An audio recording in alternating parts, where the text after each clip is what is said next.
પશ્યંતિ જ્ઞાન ચક્ષુષા, જ્ઞાનની આંખો વડે ભગવાનને ઓળખવા.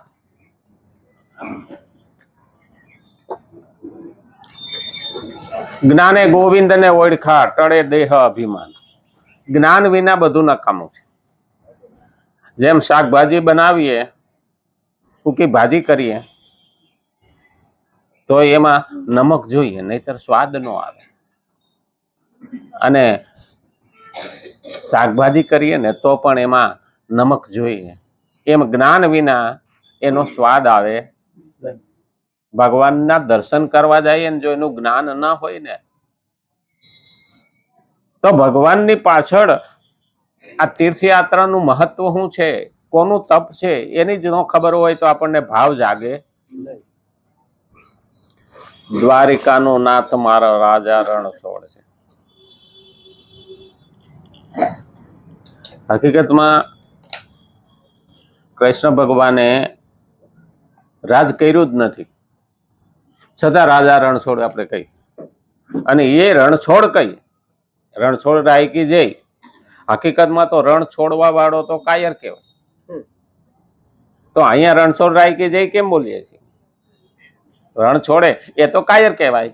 નમાલો હોય રણ છોડીને ભાગે. તો આની પાછળ શું મહત્વ છે? હા, ભગવાને વિચાર કર્યો. મથુરાથી જયારે યાદવોને તકલીફ પડતી હતી કે મારા હાટું થઈ અને જરાસંઘ 17 વખત હુમલો કર્યો, 18મી વખત કાલ યવન આવ્યો. અને એ કાલ યવનને ભગવાને એના દેખતા જ ત્યાંથી દોટ મૂકી કે હું જઈશ એટલે મારી વાહે આવશે, એટલે આ મથુરાની પ્રજા શાંત રહી. અને આગળ ભગવાન કૃષ્ણ અને પાછળ કાલ યવન. જુનાગઢ મુચકુંદ રાજા સુતા હતા, એને વરદાન હતું. ભગવાન કે મારે આને મારવો નથી, બીજા પણ મરવી નાખે. હા, આ મુચકુંદ રાધાના ઉપર પોતાનું પિતાંબર ઢાંકી દીધું અને પોતે હંતાઈ ગયા.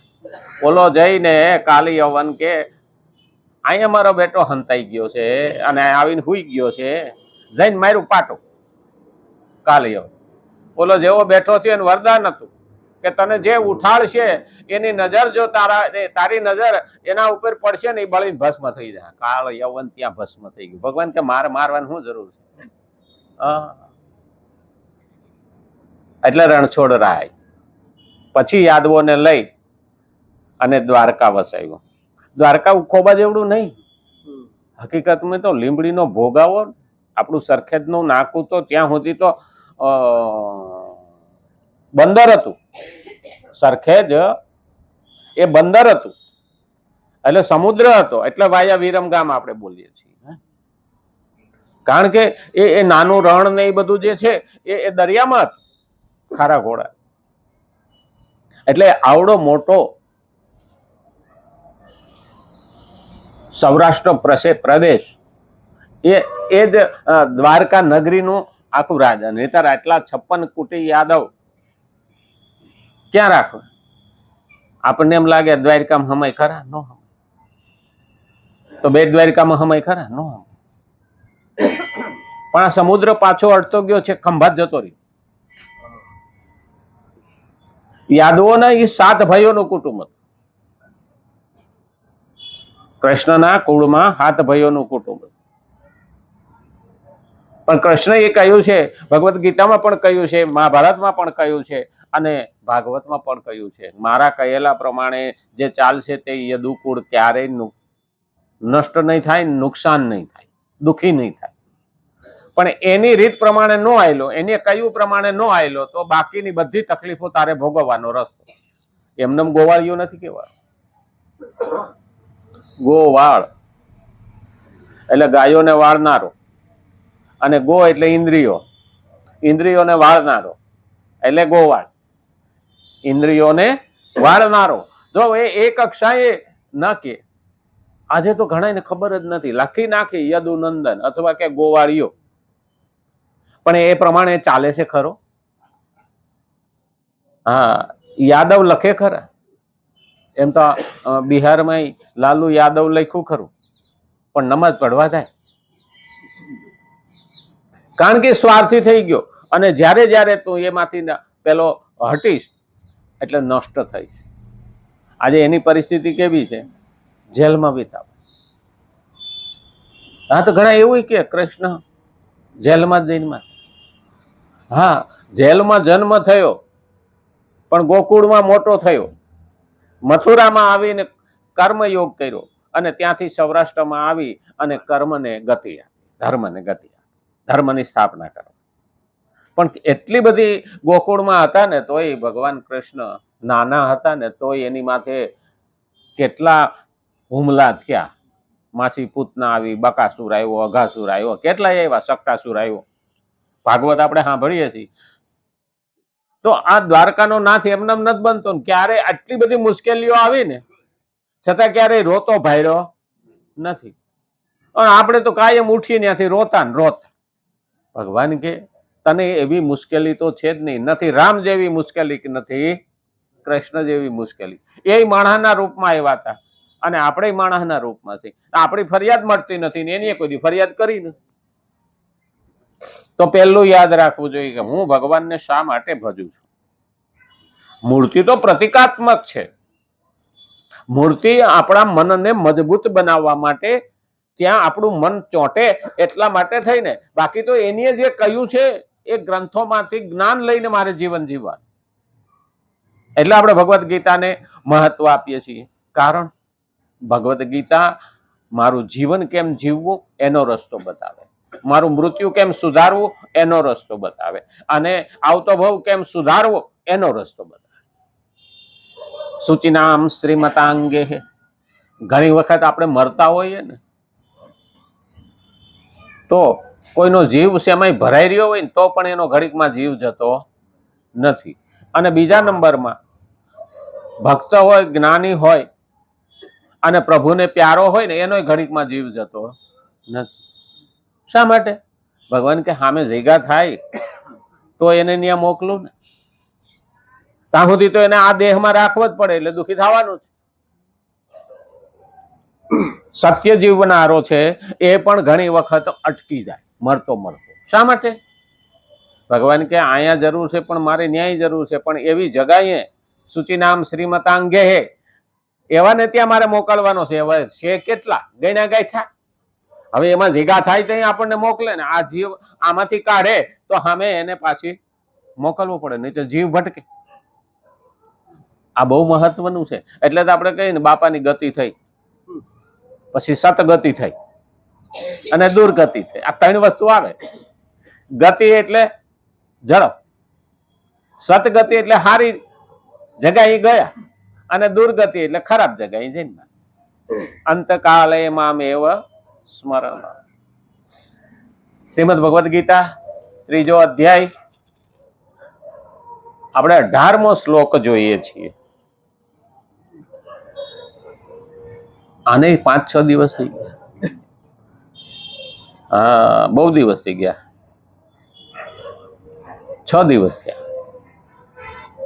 દિવસ ક્યાં, આપણે દાડાના ક્યાં દુકાળ છે. અને જેટલા આપણે આમાં રહેવું ને એટલે આપણી ઉંમર વધતી જાય. હા, શાસ્ત્રમાં એવું કહેવાય છે કે જે સંતો સમાધિ લે ને ત્યાંથી એની ઉંમર ગણાવવાની બંધ થઈ જાય, અને 1000 વર્ષ પછી જાગે ને એટલે ત્યાંથી પાછી ઉંમર ગણાવવાની શરૂ થાય. એ વચ્ચેના 1000 વર્ષ એને કોઈ લેવા દેવા હોતી નથી. તો જેમ જેમ આપણે ભક્તિમાં લીન થતા જાય ને એમ આપણી ઉંમર વધતી જાય. રોજ 2 કલાક તો વધે, બહુ થઈ ગયું. 2 કલાક વધે તો કેટલા દાડા થયા વર્ષના? હા, 24 કલાકનો એક દિવસ હોય. 2 કલાક ગણો, 365 દાડાના 2 કલાક ગણ નાખો. આપણે ભગવાનમાં કેટલી હાજરી આપી નોંધાણી, એટલે એટલી ઉંમર ભગવાન કે ઠીક છે આ બોનસ આપું લેતા. તો હવે બોનસ આપે તો એટલા દિવસો મળ્યા સામે ભગવાનનો એટલું બોનસ આપે. એટલે આપણે મરવું નથી હો. મરવું તો કોઈને સારું ન લાગે. અને આવે તો ના પાડવાની નથી. આઈ એમ ઓલરેડી, આપણું સુટકેસ તૈયાર જ છે, હાલો. એને વળગવું નથી, પણ આવે તો ના પાડવાની નહીં, અને ન આવે તો કાંઈ આપણે ઢૈડા કરતા નથી. લહેરથી જીવવાનું. જે જીવો એ મોજમાં જીવો અને અલખ ધણીની ખોજમાં જીવો. લહેર થઈ ગઈ. પ્રાય સાધકો કર્મ ન કરવાને જ મહત્વ આપે છે. સાધકો ઘણા એવા હોય છે ને કે કર્મ ન કરવાને મહત્વ આપે છે. તેઓ કર્મોથી ઉપરત થઈને સમાધિમાં સ્થિત થવાનું ઈચ્છે છે. એ કહે કર્મ કરવાનું બંધ કરીને સમાધિમાં બેસી જવાને ઈચ્છે છે, જેથી કોઈ પણ ચિંતન બાકી ન રહે. આ વાત શ્રેષ્ઠ અને લાભપ્રદ તો છે, પણ સિદ્ધાંત નથી. એ સ્વાર્થી થઈ ગયો. સમાધિમાં બેઠો એટલે પોતાના આત્માનું કલ્યાણ થાય, પણ બીજાનું થાય નહીં. કર્મ કરવાથી બીજાનું કલ્યાણ થાય. હવે ખરેખર જોવા જઈએ ને તો જ્ઞાન લઈને મરીએ ને તો આત્માનું કલ્યાણ તો થવાનું હોય છે, તો થાય, પણ ભગવાન દંડ પણ આપશે. કારણ કે બીજાને કેમ ના આપ્યું? જ્ઞાન પીરસવું, જ્ઞાન વેચવું નહીં. અને એટલે જ કીધું છે આ સિદ્ધાંત નથી. જો કે પ્રવૃત્તિ કરવું નહીં અપેક્ષા એ નિવૃત્તિ ન કરવું શ્રેષ્ઠ છે.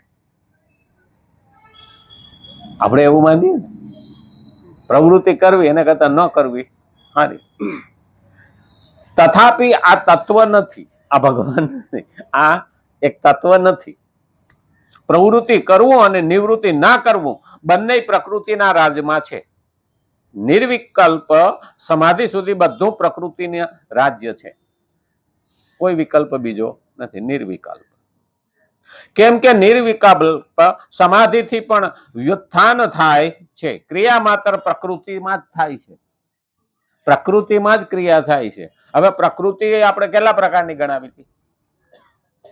એક તો સ્વભાવને પ્રકૃતિ કહેવાય, પછી તમોગુણ, રજોગુણ અને સત્વગુણ, આને પ્રકૃતિ કહેવાય. એક આ બધું જ દુનિયામાં દેખાય છે એને પ્રકૃતિ. પ્રકૃતિમાંથી આ જે પ્રકૃતિની વાત થઈ છે ને એ તમોગુણ, રજોગુણ ને સત્વગુણ. ભગવાન કે પ્રકૃતિ આપણે ત્રણેય અંદર આપણી અંદર છે. તમોગુણ પણ છે, રજોગુણ પણ છે અને સત્વગુણ પણ છે. હવે ઘણા લાગે હા એ અમુક હોય સતત તમોગુણી જ હોય, પણ આપણામાં ત્રણેય છે. જયારે ક્રોધિત થાય તો તમોગુણમાં વયા જાય. જયારે સ્વાર્થનો વિચાર આવે ને ત્યારે રજોગુણમાં વયા જાય.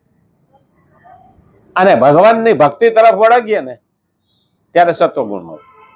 આ ત્રણેય છે, પ્રકૃતિને આધીન છીએ. એટલે તો ઘણા આપણે કહેવાય જ નથી.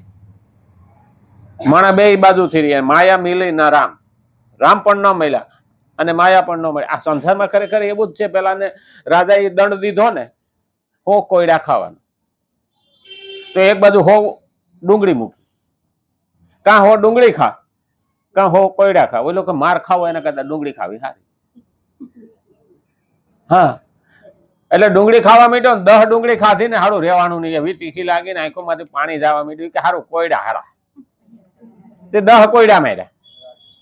આની કોઈ 10 ડુંગળી ખાધી, આની કોઈ 10 કોયડા ખાધા. પછી કે હવે આ તો બહુ વાગે છે કે ડુંગળી ખાવી સારી, એટલે પાછી ડુંગળી ખાધી. હવે એમ કરતા કરતા 90 ડુંગળી ખાઈ ગયો અને 90 કોયડા ખાધા. હા, પણ છેલ્લે રહ્યું હવે કેને પસંદ કરું? છેલ્લે ઓલાને કીધું કે હવે કોયડામાં, તો કે ના દુખે બહુ, હવે ડુંગળી ખાઉં. કે ના કે તીખી બહુ લાગે. રાજા કે બે ખા. એટલે હો ડુંગળી ખાધી ને હો કોયડા ખાધા. આપણી એવી દિશા છે.